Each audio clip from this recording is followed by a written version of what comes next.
So the official nominees for the Game of the Year has officially been revealed by Jeff Keighley over on Twitter. And so I want to talk about not only the games that have been nominated, but also my thoughts on actually who I think is going to end up taking the trophy home. So obviously before I can talk about who I think is going to win, I obviously need to discuss who got nominated. So obviously the games that everyone knew was going to get nominated were God of War Ragnarok, Elden Ring, and Horizon Forbidden West. And there's two other games that got nominated, but I honestly can't say anything about the games because I haven't played them, and that's Xenoblade Chronicles 3 and A Plague Tale Requiem. Now, I'm assuming that they are pretty decent games because they're being nominated for Game of the Year. Now, one that has apparently been pretty controversial has been Stray, because Stray has been nominated for Game of the Year. I mean, obviously it's not going to win. My personal thoughts on Stray being nominated for Game of the Year, I mean, I'm happy because I've obviously played the game. I thought it was surprisingly really good. I played it on PS Plus, the PS5 version, and I mean, graphically it looks very good, especially for an indie game. And, surprisingly, the story was actually really good and was somewhat emotional, especially by the end of the game. Like, I was almost crying, I'll admit that. So for me personally, I do think it does deserve Game of the Year nomination. I also haven't played that many new games this year. I've only played, like the big ones like Horizon, Elden Ring, God of War, Modern Warfare 2, The Last of Us Part 1, even though that doesn't count because it's a remake. It did make my personal 6-game list for the Game of the Year, and I'm honestly very happy that it got nominated. Obviously, it will not win.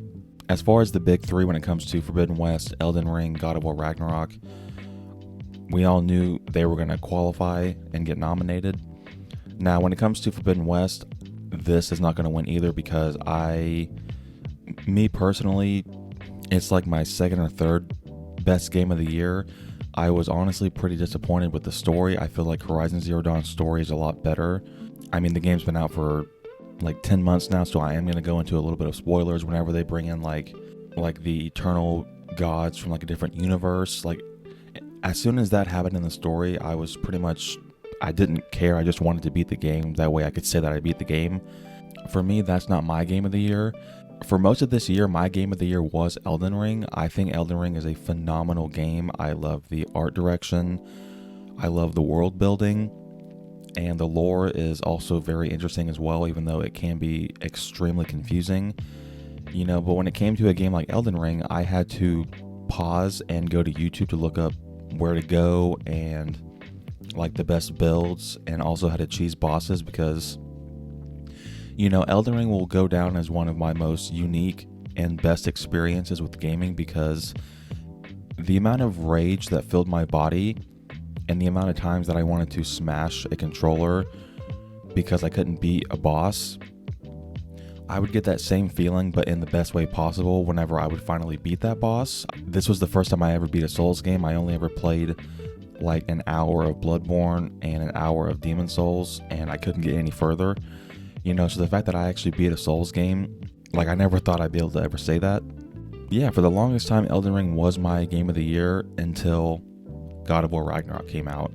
I'm on my second playthrough right now, and just on a little side note real quick, if you guys are interested, I am contemplating doing a in-depth review of God of War Ragnarok, talking about the story, so there would be spoilers, and just the game overall.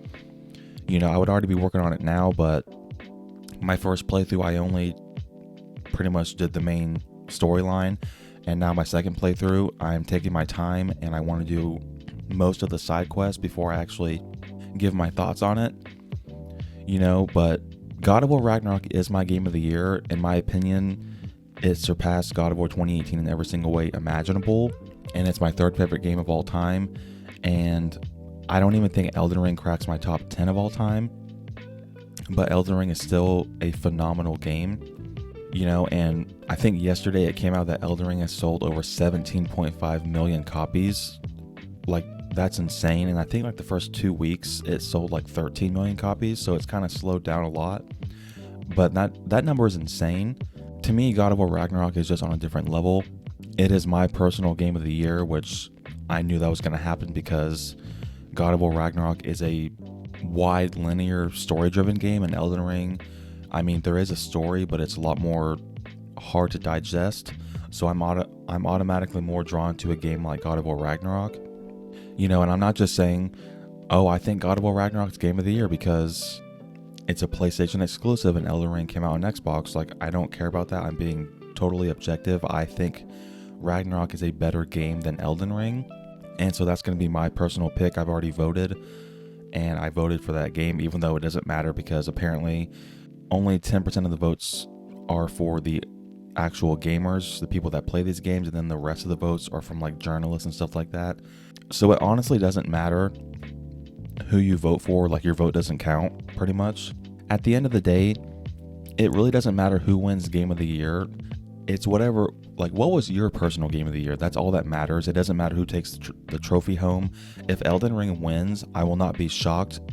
I'll actually be happy. Like, I'm not gonna go on Twitter and be like, oh, God of War Ragnarok got screwed over, it was the best game. Like, no, like, if Elden Ring wins, it's totally deserving. I will not be mad at all, you know. But something that makes me feel pretty confident that Ragnarok will win is, you know, let's go back to 2018.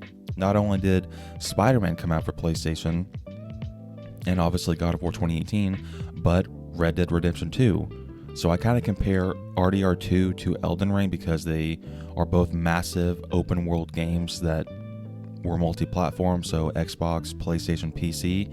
So there was a lot more people that had a chance to play this game because it wasn't a console exclusive. And God of War 2018 beat Red Dead Redemption 2.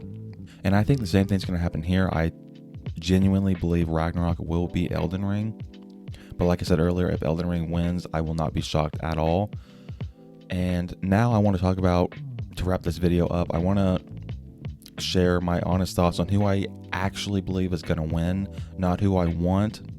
But if I had to bet money, who do I think is going to win? I think Ragnarok's going to win. I think it'll barely surpass Elden Ring. And I believe God of War Ragnarok is going to win Game of the Year 2022. But what do you guys think down below? Let me know your thoughts on these nominations for Game of the Year. Are you surprised that a game like Stray was nominated? And also let me know, do you think God of War Ragnarok or Elden Ring is going to win Game of the Year? Thank you guys so much for watching this video. If you enjoyed it, drop it a like and please subscribe. I would really appreciate it if you enjoy this type of content. And I'll see you guys in the next video. Take care.